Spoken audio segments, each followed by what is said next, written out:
Boa tarde, galera.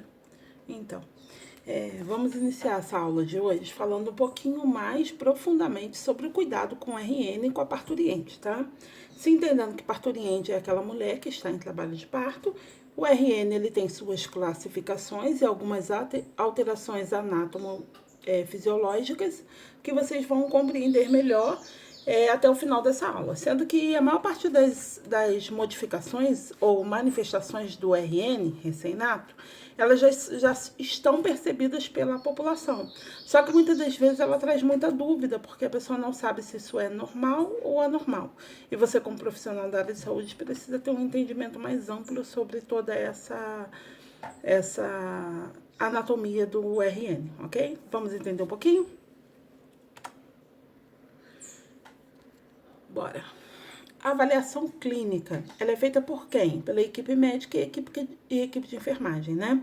É uma avaliação que permite a identificação real da necessidade da mulher, da parturiente e da criança, do RN. Esse RN, ele pode ser em situação de prematuridade, por isso eu preciso fazer uma boa identificação do quadro real dessa mulher, ou pode ser uma criança que esteja já a terma, passando do período gestacional, né? Entrando já num período problemático para o nascimento dessa criança. Então, de acordo com a classificação clínica dessa parturiente, nós vamos atuar com alguns procedimentos a partir da entrada dessa mulher e essa criança na unidade hospitalar, que pode ser uma maternidade em prédio anexo ou uma maternidade anexada dentro de um hospital geral, tá?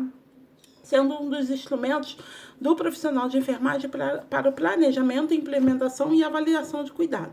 Então, a partir do momento que nós sabemos que nossa responsabilidade está em cima do planejamento, de uma boa avaliação, estou falando do quê? Da anamnese, né? Que seria o histórico dessa gestante, desde o momento da gravidez até o início da internação, e do cuidado. Quais são os planejamentos de cuidados para essa gestante? Planejamento de cuidado, ela vai de acordo com a necessidade de cada gestante. Vai ter gestante que ela vai chegar num tempo entre 36 e 42 semanas, com os sinais clínicos de início de trabalho de parto, que ela pode ser admitida ou não pela unidade hospitalar ou pela maternidade, de acordo com a necessidade do momento, né? Hoje em dia sabemos que essa mulher ela só vem a ser internada quando ela já está com sinais evidentes de parto, mas até para isso eu preciso entender, essa mulher ela reside muito longe da unidade hospitalar, da maternidade, ela reside próxima. Se ela reside muito longe, é um risco você enviar essa mulher, mesmo que ela tenha que ficar um tempo maior internada, para a sua residência, porque nessa dela ir para um local de muita distância e retorno, ela pode vir a acontecer algum agravo na saúde dela ou do bebê, ok? É importante que o profissional esteja atento, não somente aos aspectos biológicos, como também no psicoemocionais dessa mulher, né? Nós precisamos, não digo só o psicoemocional, não. Eu preciso observar a mulher como um todo, né? Eu preciso entender sobre a moradia, sobre os cuidados que ela tem até o momento da internação hospitalar, eu preciso entender se ela tem ajuda e auxílio para chegar até a unidade, eu preciso conhecê-la. Então, a anamnese tem que ser feita tem que ser uma anamnese de boa qualidade. Admitindo essa parturiente. Essa parturiente, ela chega à sala de admissão de uma maternidade e deve ser uma preocupação principal no momento de recepção. Acolher a mulher e a sua família. Eu posso ter uma primípara, que é aquela que está entrando em trabalho de parto pela primeira vez, ou uma multípara, que é aquela que tem 2 ou mais bebês, né? Então, eu preciso compreender que esse trabalho de parto, ele é único, tá? Independente se essa mulher é a primeira gestação ou se é uma mulher que está na segunda ou terceira gestação. Porque antigamente as pessoas tinham o mau hábito de classificar a gestante como se ela fosse... já teve muitos bebês, então não preciso me preocupar com ela. Ela já sabe como isso vai acontecer. Só que cada um bebê e cada uma gestação ela ocorre de uma forma. E eu não posso ter esse tipo de imprudência, tá bom? Eu preciso entender que cada gestação é uma gestação. Então, o acolhimento da família e da gestante ele tem que ser feito de forma eficaz. informá-lo do dinamismo, né, da assistência dessa maternidade e os cuidados pertinentes no momento. Então, quais são o dinamismo da assistência? De que forma essa mulher vai ser internada, essa mulher vai ficar em observação em uma enfermaria, ela vai direto para o trabalho de parto, é uma mulher que tende a ter um parto normal, vai evoluir bem para um parto normal, ou é uma gestante que possa evoluir para uma cesariana. A família ela precisa ficar tranquila, né?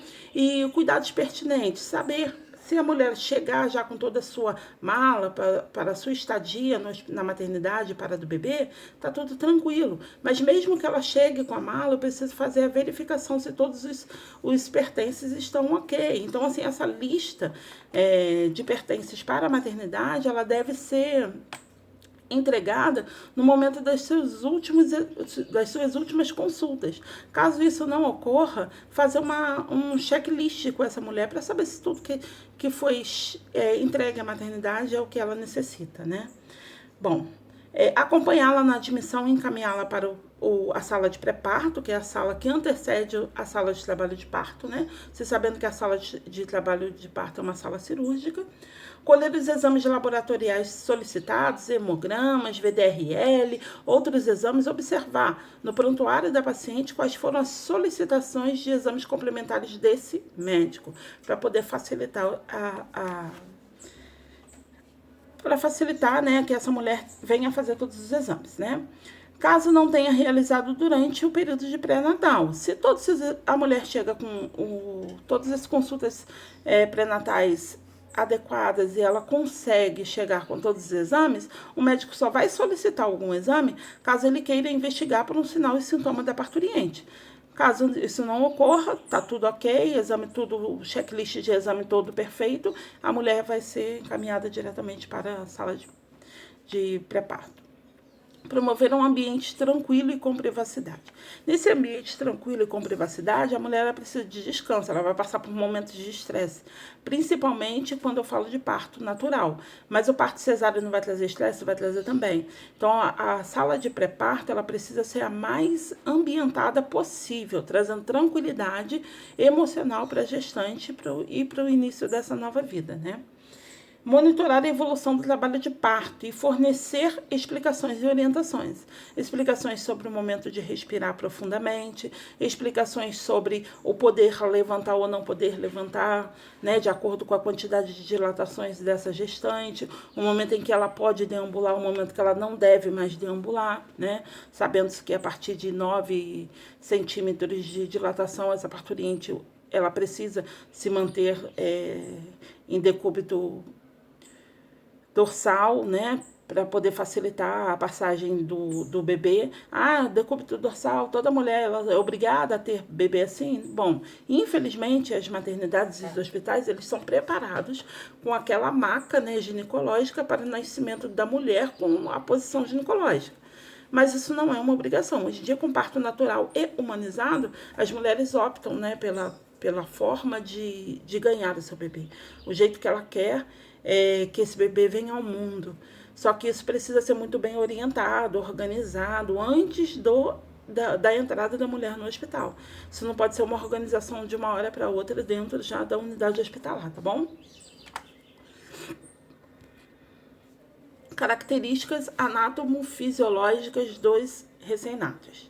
Eles possuem características e funcionamento próprio, tá? O bebê, cada um vai ter uma característica, tem um bebê que vai nascer todo agitadinho, tem bebê que já vai nascer mais lentinho, tem alguns bebês que vão vir com alguns sinais e sintomas e outros bebês que vão vir totalmente saudáveis. Então, nós precisamos conhecer essas características, né? O conhecimento dessas características possibilita que a assistência aos neonatos seja planejada, executada, avaliada, de forma a garantir um atendimento às suas necessidades. Então, eu preciso conhecer. Aí eu volto a bater naquela tecla, né? Para mim trabalhar com RM, com RN, com neonatologia, eu preciso me aperfeiçoar, preciso passar por capacitações. Por quê? Porque são detalhes, são muitos detalhes, né? É tudo diferente, é um novo mundo. Porque você vai atender um bebezinho, né? Uma estrutura muito pequenininha. E para uma estrutura pequenininha, todos os catéteres, todos os equipamentos vão ser voltados àquele público. Então, nós precisamos nos capacitar para poder dar suporte, tá? Então, o conhecimento seria uma capacitação, especialização, uma boa assistência voltada ao RM, higiene e um bom cuidado. Se eu me capacito, quanto mais eu estudo, quanto mais eu me capacito, mais apto eu estou para atender esse público. O peso dos bebês é influenciado por diversas condições. Isso aí, claro, né? A gente já sabe que uma mulher que ela teve uma nutrição durante a gestação, um ambiente saudável para o crescimento do seu bebê, o bebê vai nascer com peso mais saudável, né? Agora, quando eu tenho durante a gestação a presença de fumo, utilização de drogas, alimentação materna inadequada, eu já tenho prejuízo no desenvolvimento e crescimento do bebê. E aí, a gente sabendo da alimentação, tem que ficar atento, vou falar de um por um. A alimentação precisa ficar atento sobre a desnutrição, né, no período de nascimento do bebê. A criança já nasce pequenininha, desnutrida, isso é prejuízo. A nutrição hoje em dia, por conta da desigualdade social que nós já estudamos no tópico anterior, a gestante ela não tem, né, às vezes é uma mulher multípara, com muitas crianças em casa, e não consegue ter uma alimentação adequada porque já tem muitos filhos. Isso é um problema social. Não adianta eu e você tentar traçar formas adequadas de assistência. Isso não vai funcionar. Isso é um problema social, tá? A utilização de drogas ela pode trazer deficiências no sistema nervoso central, como também a falta de alimentação do bebê no período de crescimento intrauterino pode também trazer deficiência no seu sistema nervoso central.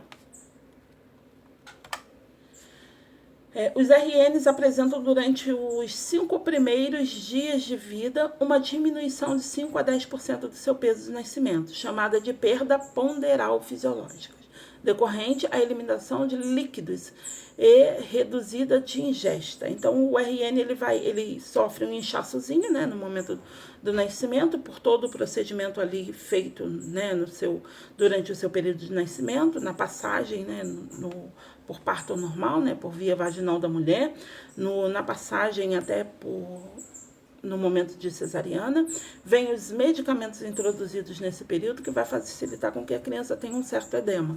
Esse edema ele vai ser eliminado, então a criança ela perde peso. Isso é anormal? Não, isso é normal. Esperamos que a criança tenha uma perda de peso de 5 a 10% nos seus primeiros dias de vida, então isso é fisiológico, natural, tá bom? Entre o 8º e o 15º de vida entre o 8º dia de vida do RN a termo e o 15º dia de vida dos prematuros, a vida pós-natal, os bebês devem recuperar esse peso após o nascimento. Então, o que seria isso? Ele vai perder de 5 a 10%?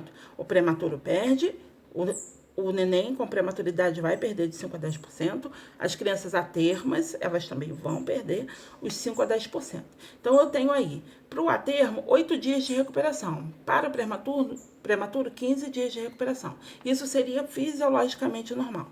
Caso ocorra alguma perda de peso contínua, ou então essa criança não consegue recuperação, precisa de retorno à unidade hospitalar, tá? Essa criança precisa de passar por consulta pediátrica e acompanhamento, que aí vem aquela curva de crescimento, né, que vai ser detalhada. Aí vão vir exames complementares para poder saber se existe alguma situação fisiológica que não foi detectada no momento de nascimento do bebê. Existem algumas situações nutricionais, a gente precisa entender também se essa mãe ela está conseguindo se alimentar, porque muitas das vezes a criança perde esse edema, né, que é produzido no nascimento, ela fica edemasiada, ela perde esse inchaço, esse líquido corporal, e aí depois ela não consegue recuperar porque a mãe não tem alimentação adequada, então ela não consegue ganhar pesos, tá? E aí eu coloquei aqui uma classificação aqui no rodapé, vamos lá. Que classificação é essa? Da idade gestacional, IG. 30 semanas, pré-termo extremo. Prematuridade extrema, pré-termo extremo, a mesma coisa. De 30 a 33 semanas e 6 dias, muito prematuro. Então, eu saio de prematuridade extrema, que são até 30 semanas, de 30 a 36 semanas e 6 dias, prematuridade, muito prematuro esse bebê, tá bom? De 34 a 36 semanas, pré-termo tardio. De 37 a 46 a 41 semanas, é uma criança classificada a termo, o período normal de nascimento. A criança a termo é aquela criança que nasce no período de 37 a 41 semanas, tá? Aí, no caso aqui de 34 a 36 semanas e 6 dias, tá dando uma classificação de pré-termo tardio. Seria um prematuro tardio, tá? Ele não está classificado como termo, porque ele ainda não tem o tempo de gestação adequado para entrar como termo, mas ele ainda fica como prematuridade, sendo que numa situação tardia, né? Ele foi prematuro próximo a entrar na classificação de termo, tá bom? A partir de 42 semanas, eu tenho os bebezinhos que nascem com a característica envelhecidas, que são os pós-termos. Então, a criança, ela nasce toda enrugadinha, como se fosse um velhinho. É uma coisa, assim, incrível, tá? Mas eu tenho crianças. E nesse período do pós-termo, tem uma grande quantidade de óbitos, tá? A gente precisa ficar muito atento. Neonatos a termo. Estudos a termos é quem? É aquele bebê que nasce de 37 a 41 semanas. Estudos para avaliação de peso e estrutura dos recém-natos brasileiros indicam as seguintes médias no caso de neonatos a termos. 3,5 kg com 50 centímetros para bebês do sexo masculino. 3,280 kg para com 49 centímetros,6 para criancinhas e bebês, né, a termos do sexo feminino. Tais estudos demonstram que a média de perímetro cefálico desses RNs a termos é de 34 a 35 centímetros. Então, quando eu faço a medição cefálica do bebê, quando ele já nasce na situação de atermo, meninos com 3,5 kg, meninas com 3,280 kg, eles vão medir entre 34 e 35 centímetros na sua região cefálica. Já o perímetro torácico deve ser de 2 a 3 centímetros menor que o cefálico. Então, eu vou sempre, nunca posso esquecer disso, o perímetro torácico, ele vai ser sempre de 2 a 3 centímetros menor que o cefálico. Então, eu preciso entender que se tem alguma alteração para mais ou para menos no cefálico ou no torácico, eu tenho alguma situação de gravidade. Preciso reportar isso à equipe médica de enfermagem, tá bom? Quais são os sinais vitais, voltando ao recém-nato? Os sinais vitais refletem as condições de hemostasia. Isso aí todo mundo já sabe, né? Uma boa resposta na condição orgânica desse bebê. Ou seja, um bom funcionamento de todos os seus sistemas. De quem eu estou falando? Respiratório, cardiológico e metabólico. Seus valores encontrados estiverem dentro dos parâmetros de normalidade, temos indicações de uma criança que se encontra em boas condições de vida no momento dos seus nascimentos, né? Isso se refere aos sistemas. Então, se eu tenho lá boas referências metabólicas, cardiocirculatórias e respiratórias, eu tenho uma criança que está em ótimas condições de sobrevida. Os RNs são extremamente termolábeis. O que seria isso? O recém-nato, ele perde calor muito rapidamente, tá? Então, isso é chamado de termolábeis. Ou seja, dificuldade de se manter estável a sua temperatura corporal, tá? Quando exposto ao frio, quando o bebezinho está molhado ou em contato com superfícies frias, ele perde calor. Então, nós precisamos tomar muito cuidado no momento do nascimento do bebê. Por isso que hoje em dia, a criança ela nasce, você faz uma higienização na criança, mas o banho ele não é orientado nos primeiros momentos de vida, né? Isso aí eu acho que já foi falado bem para vocês. Então, a criança ela não é mais hoje orientada pela Organização Mundial de Saúde o banho após os primeiros momentos de vida, e sim uma higienização, tá? Além disso, a superfície corporal do bebê é relativamente grande em relação ao seu peso. E eles têm uma capacidade limitada de produzir calor. Então, assim, a superfície corporal do bebê, ela perde muito calor em contato com qualquer superfície, né? E ele tem dificuldade em produzir calor. Então, eu tenho que manter o bebê aquecido, tá? Não uma coisa extrema, se eu estou numa cidade muito quente, eu não preciso superaquecer o bebê. Isso tudo tem que ter uma ponderância. Mas eu tenho que manter o bebê aquecido, principalmente na cabecinha, nas extremidades, que é o local onde se perde mais calor, Então, eu preciso tomar muito cuidado com isso no momento do nascimento do bebê. A atitude e a postura dos recém-nascidos nos primeiros dias de vida refletem a posição em que ele se encontra dentro do útero. Então, o bebê, ele mantém a posição que ele tinha, os hábitos intraútero, eles continuam ainda depois dos primeiros dias de vida fora do útero, extraútero, né? Então, você observa, muita gente costuma falar assim, o neném está em posição fetal. Realmente, ele se mantém em posição fetal. Logo assim, após seu nascimento, ele continua se mantendo em posição fetal. O que seria isso? Cabeça fletida sobre o tronco, mãozinhas fechadas, braços flexionados, pernas fletidas sobre as coxas e coxas sobre os abdômenes. Então, a criança fica toda contida, toda retraída para o seu meio. Isso seria a posição fetal. Isso é anormal? Não, isso é normal, né? Porque ela continua reagindo como se ela estivesse dentro do útero da mãezinha dela.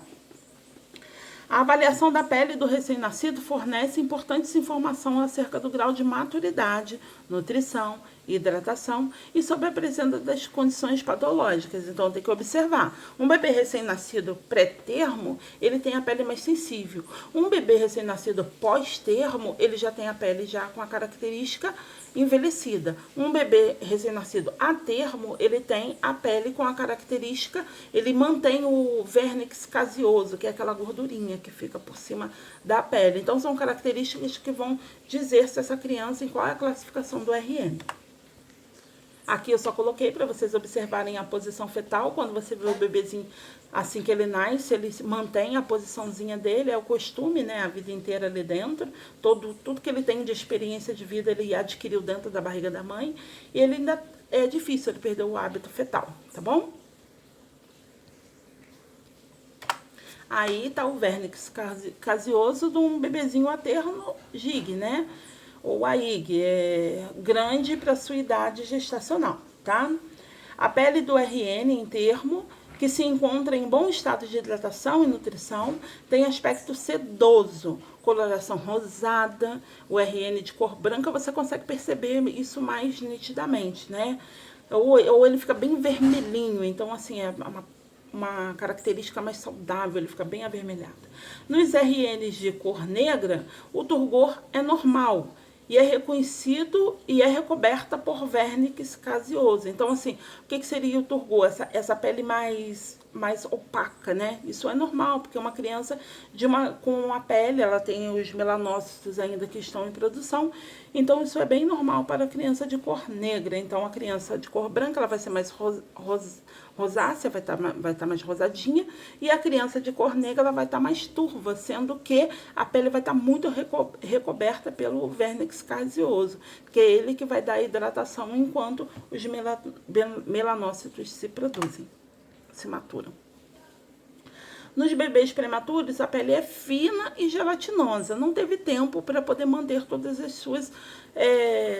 seus desenvolvimentos. Não só da pele, né, que é um órgão, mas também dos seus sistemas. Então, um bebê que precisa muitas das vezes, ele sai para uma unidade de UTI NEL para poder fazer todos os seus cuidados até poder ser entregue à sua família novamente. Nos bebês prematuros, a pele é fina, a pele é gelatinosa. Nos bebês nascidos pós-termos, grossa e apergaminhada. É como se fosse uma pele de um idoso, tá? Com a presença de descamação. Como a pele está envelhecida, ela vai descamar. Ela precisa fazer a descamação para fazer a troca daquela pele, tá? Principalmente nas palmas das mãozinhas e nos pés, na região plantar dos pés. E nos sulcos profundos. Então, vai começar a descamar todos os sulcos, região palmar, região plantar.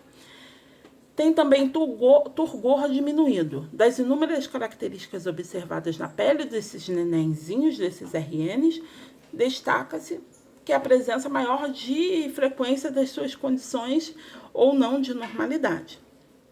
Tá? Então, ele tem esse turgor, ele vai começar a apresentar características da pele dele mais saudável, tá? Então, ele vai ter esse turgor diminuído, o vernix caseoso vai perdendo a sua força, né? Ele vai sendo eliminado de acordo com as condições de maturidade dessa região cutânea. Agora, vamos entender um pouquinho o eritema tóxico. consiste em pequenas lesões avermelhadas, semelhantes a picadas de inseto. Só que elas não são picadas de inseto, isso acontece muito com quase todos os recém-natos, né? Elas são recorrentes da reação alérgica desses medicamentos que foram usados durante o trabalho de parto. Então, vamos entender que a criança ela ainda está em ligação com a sua mãe. Então, no período do trabalho de parto, ela vai receber as toxinas medicamentosas. E isso vai trazer o eritema tóxico. Então, isso vai ser espalhado durante seus próximos dias de vida. E esse eritema, ele tende a desfazer, né? Porque ele veio pela toxicidade medicamentosa. Caso a família perceba que ele está persistente, tem que procurar sempre orientação e ajuda do pediatra.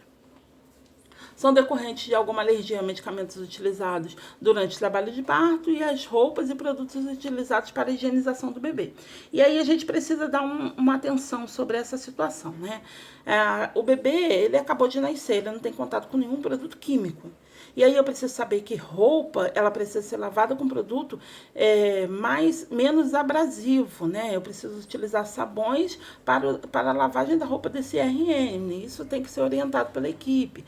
Caso a família não possa comprar sabão, utilizar sabões neutros, né? Porque como ele é neutro, ele tem o pH neutro. Isso vai diminuir a possibilidade de lesões. Então, existem algumas conversas que nós podemos estar sempre orientando sobre a higienização tanto do bebê, né? Utilizar sabonetes glicerinados e neutros, quanto também a utilização com o cuidado com a roupa desse RN.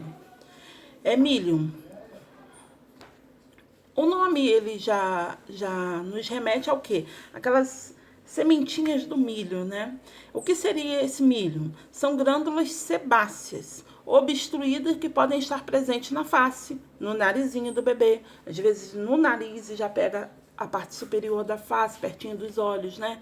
Testa, queixo, formando pequenos pontos branquinhos. É como se fosse uma acne, mas não é acne. Você percebe ele bem amarelinho. E aí você vê alguns grânulozinhos que fica como se fosse grânulos de gordura. Esse é o milho. Manchas mongólicas. É anormal essas manchas? Não, tá? São manchas azuladas extensas que podem aparecer nas regiões glúteas e lombosacra. Então, ela pode estar presente no bumbum e na região sacra, tá? De origem racial, aparecem mais predominantes em crianças negras, amarelas e índias e costumam desaparecer com o decorrer dos anos. Tem criança que nos primeiros 30 dias você vê bem fraquinha e quando a criança ela vai crescendo, seu desenvolvimento, ela desaparece rapidamente. Agora tem criança que ela carrega essas manchas mongólicas durante alguns anos de sua vida, tá? Então isso tudo a gente precisa conversar com as famílias e deixar bem claro que isso é normal, tá? É uma condição do RN, as manchas mongólicas na raça negra é normal. Petequias. São pequenas manchas arroxeadas decorrentes da fragilidade capilar e o rompimento de pequenos vasos.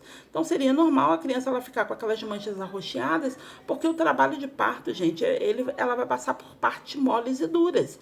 E a pele, vocês já perceberam que a pele é sensível. O vernix caseoso, ele vai dar essa proteção, vai ajudar na criança para ela escorregar no canal de parto e não fazer lesão. Mas mesmo assim, eu tenho lesões por conta das partes duras, né?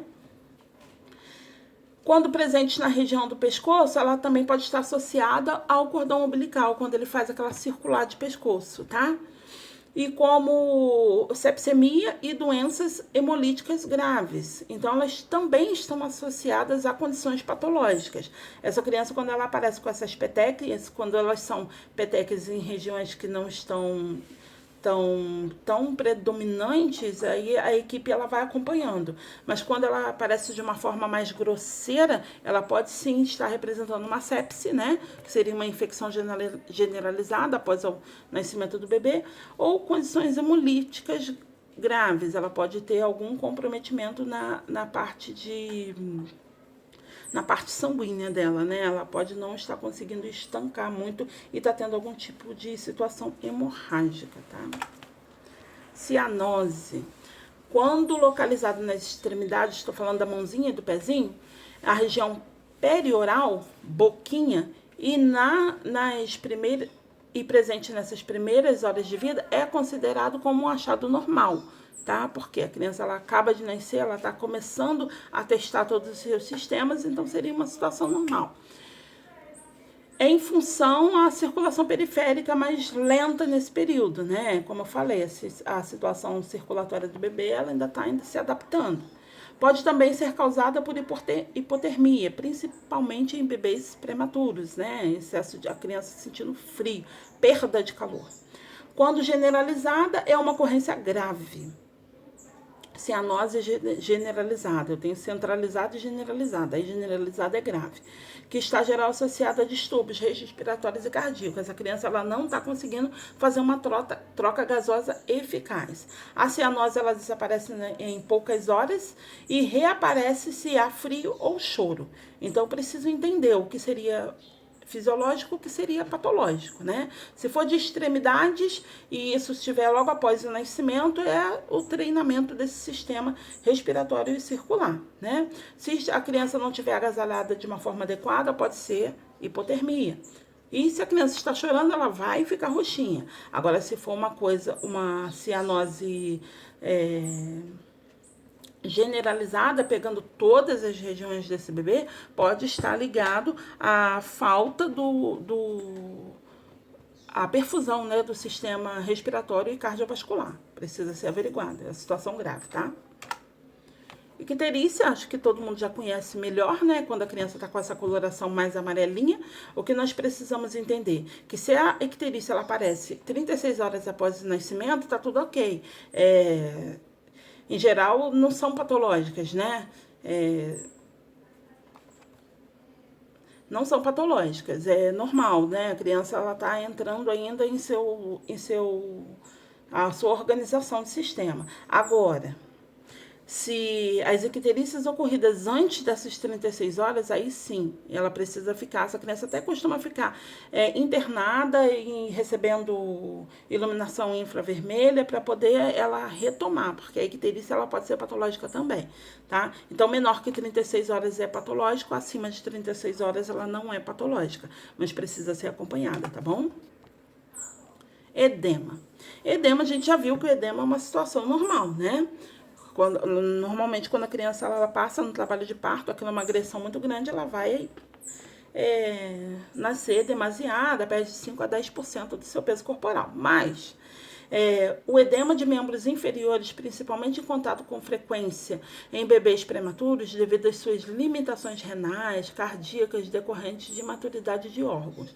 Se o bebê prematuro, ele pode vir a ter edemas que estão relacionados com comprometimento de sistema. Então, para o bebê prematuro, o edema já não é uma situação tão normal, tá? Edema generalizado, aí quando o bebê, eu tinha até outras fotos ali que poderia ter passado para vocês, mas eu achei muito gritante, né? Então, o edema, quando ele está generalizado, nós chamamos de anasarca. Ele ocorre associado à insuficiência cardíaca, renal e metabólica. Então, a criança ela tem um comprometimento de todos os seus sistemas, isso é muito grave.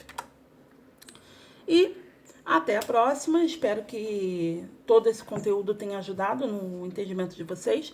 Hoje eu vou passar um exercício para a turma, nós vamos interagir após essa aula e vou passar alguns vídeos para ajudar no entendimento. Qualquer situação que vocês não tenham compreendido, pode lançar as perguntas lá no espaço que eu vou deixar só para a pergunta da aula 3, tá bom? Beijo a todos e feliz Páscoa. Mantenham-se em isolamento social. Estamos num elevado número de casos, um elevado número de mortes. Isso é muito complicado, é muito triste, né, como sociedade. Nós que somos profissionais da área de saúde, nosso papel é orientação. Então, é o que eu estou fazendo aqui com vocês agora. Oriento vocês a manter o distanciamento social, oriento vocês a manter casa arejada e limpa, dá trabalho, mas é preciso e eficaz. Oriento vocês a fazer a lavagem das mãos, como foi ensinado em sala de aula, tá? E ensinar todos os familiares a lavagem das mãos de forma adequada. Se cuidem e até a próxima. Beijo.